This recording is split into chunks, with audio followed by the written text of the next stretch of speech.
Acts 22. Men, brethren, and fathers, hear ye my defense which I make now unto you.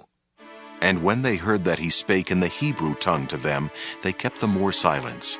And he saith, I am verily a man which am a Jew, born in Tarsus, a city in Cilicia, yet brought up in this city at the feet of Gamaliel, and taught according to the perfect manner of the law of the fathers, and was zealous toward God, as ye all are this day. And I persecuted this way unto the death, binding and delivering into prisons both men and women. As also the high priest doth bear me witness, and all the estate of the elders, from whom also I received letters unto the brethren, and went to Damascus, to bring them which were there bound unto Jerusalem, for to be punished. And it came to pass that as I made my journey, and was come nigh unto Damascus about noon, suddenly there shone from heaven a great light round about me. And I fell unto the ground, and heard a voice saying unto me, Saul, Saul, why persecutest thou me? And I answered, Who art thou, Lord? And he said unto me, I am Jesus of Nazareth, whom thou persecutest. And they that were with me saw indeed the light, and were afraid, but they heard not the voice of him that spake to me. And I said, What shall I do, Lord? And the Lord said unto me, Arise, and go into Damascus, and there it shall be told thee of all things which are appointed for thee to do. And when I could not see for the glory of that light, being led by the hand of them that were with me, I came into Damascus. And one, Ananias, a devout man according to the law, having a good report of all the Jews which dwelt there, came unto me and stood and said unto me, Brother Saul, receive thy sight. And the same hour I looked up upon him. And he said, The God of our fathers hath chosen thee, that thou shouldest know his will, and see that just one, and shouldest hear the voice of his mouth. For thou shalt be his witness unto all men of what thou hast seen and heard. And now why tarriest thou? Arise and be baptized, and wash away thy sins, calling on the name of the Lord. And it came to pass that when I was come again to Jerusalem, even while I prayed in the temple, I was in a trance, and saw him saying unto me, Make haste, and get thee quickly out of Jerusalem, for they will not receive thy testimony concerning me. And I said, Lord, they know that I imprisoned and beat in every synagogue them that believed on thee. And when the blood of thy martyr Stephen was shed, I also was standing by, and consenting unto his death, and kept the raiment of them that slew him.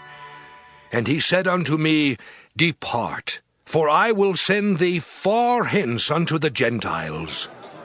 And they gave him audience unto this word, and then lifted up their voices and said, Away with such a fellow from the earth! For it is not fit that he should live! And as they cried out and cast off their clothes and threw dust into the air, the chief captain commanded him to be brought into the castle, and begged that he should be examined by scourging, that he might know wherefore they cried so against him. And as they bound him with thongs, Paul said unto the centurion that stood by, Is it lawful for you to scourge a man that is a Roman, and uncondemned? When the centurion heard that, he went and told the chief captain, saying, Take heed what thou doest, for this man is a Roman. Then the chief captain came and said unto him, Tell me, art thou a Roman? He said, Yea. And the chief captain answered, With a great sum obtained I this freedom. And Paul said, But I was freeborn. Then straightway they departed from him which should have examined him. And the chief captain also was afraid, after he knew that he was a Roman, and because he had bound him. On the morrow, because he would have known the certainty wherefore he was accused of the Jews, he loosed him from his bands, and commanded the chief priests and all their council to appear, and brought Paul down, and set him before them. Acts 23. And Paul, earnestly beholding the council, said, Men and brethren, I have lived in all good conscience before God until this day. And the high priest Ananias commanded them that stood by him to smite him on the mouth. Then Paul said unto him, God shall smite thee, thou whited wall. For sittest thou to judge me after the law, and commandest me to be smitten contrary to the law? And they that stood by said, Revilest thou God's high priest? Then said Paul, I wist not, brethren, that he was the high priest. For it is written, Thou shalt not speak evil of the ruler of thy people. But when Paul perceived that one part was Sadducees and the other Pharisees, he cried out in the council, Men and brethren, I am a Pharisee, the son of a Pharisee. Of the hope and resurrection of the dead I am called in question. And when he had so said, there arose a dissension between the Pharisees and the Sadducees, and the multitude was divided. For the Sadducees say that there is no resurrection, neither angel nor spirit, but the Pharisees confess both. And there arose a great cry, and the scribes that were of the Pharisees' part arose, and strove, saying, We find no evil in this man, but if a spirit or an angel hath spoken to him, let us not fight against God. And when there arose a great dissension, the chief captain, fearing lest Paul should have been pulled in pieces of them, commanded the soldiers to go down, and to take him by force from among them, and to bring him into the castle. And the night following, the Lord stood by him, and said, Be of good cheer, Paul, for as thou hast testified of me in Jerusalem, so must thou bear witness also at Rome. And when it was day, certain of the Jews banded together and bound themselves under a curse, saying that they would neither eat nor drink till they had killed Paul. And they were more than 40 which made this conspiracy. And they came to the chief priests and elders and said, We have bound ourselves under a great curse, that we will eat nothing until we have slain Paul. Now therefore ye with the council signify to the chief captain that he bring him down unto you tomorrow, as though ye would inquire something more perfectly concerning him. And we, or ever he come near, are ready to kill him. And when Paul's sister's son heard of their lying in wait, he went and entered into the castle and told Paul. Then Paul called one of the centurions unto him and said, Bring this young man unto the chief captain, for he hath a certain thing to tell him. So he took him and brought him to the chief captain and said, Paul the prisoner called me unto him, and prayed me to bring this young man unto thee, who has something to say unto thee.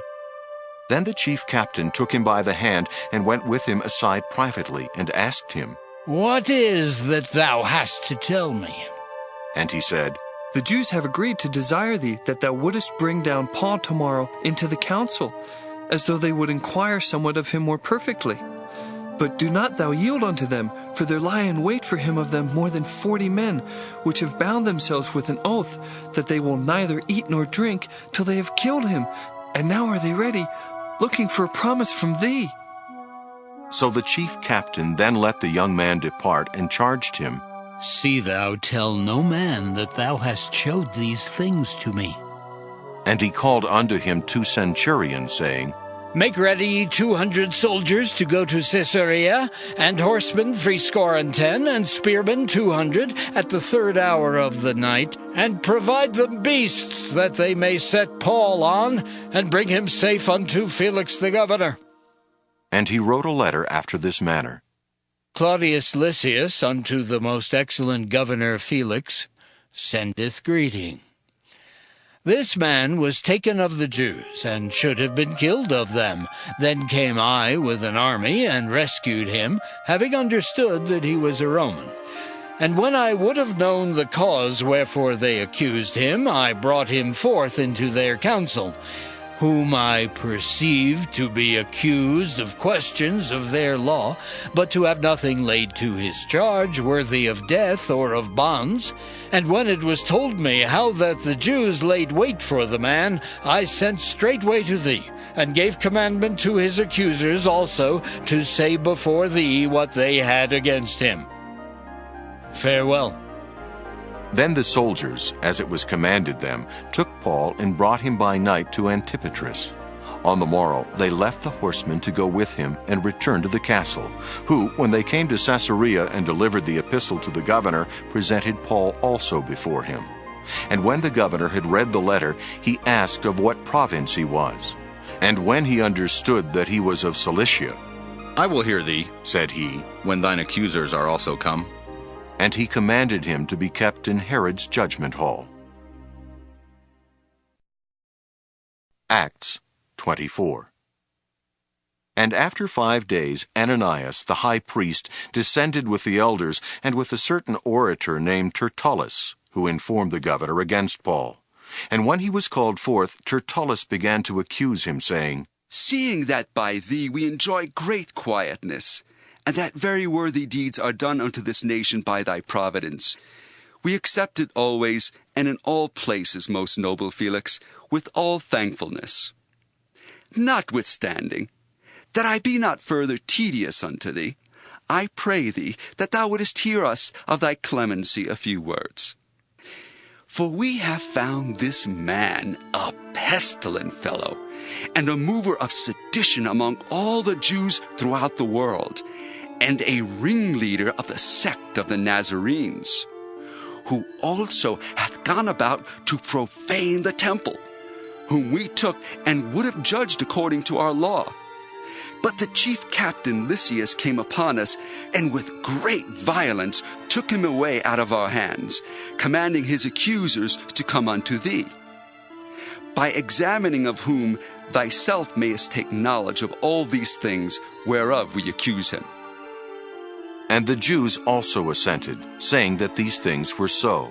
Then Paul, after that the governor had beckoned unto him to speak, answered, "Forasmuch as I know that thou hast been of many years a judge unto this nation, I do the more cheerfully answer for myself. Because that thou mayest understand that there are yet but 12 days since I went up to Jerusalem for to worship, and they neither found me in the temple disputing with any man, neither raising up the people, neither in the synagogues, nor in the city. Neither can they prove the things whereof they now accuse me.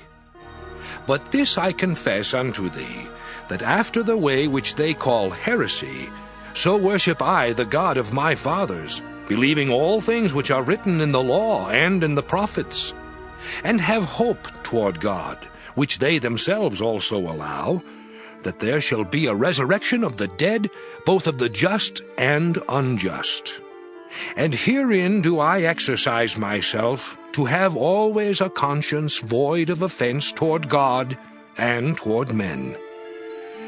Now after many years I came to bring alms to my nation and offerings. Whereupon certain Jews from Asia found me purified in the temple, neither with multitude nor with tumult, who ought to have been here before thee, and object if they had aught against me. Or else let these same here say, if they have found any evil doing in me while I stood before the council, except it be for this one voice, that I cried standing among them. Touching the resurrection of the dead, I am called in question by you this day."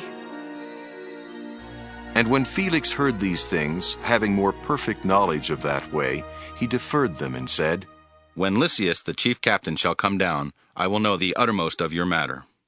And he commanded a centurion to keep Paul, and to let him have liberty, and that he should forbid none of his acquaintance to minister or come unto him.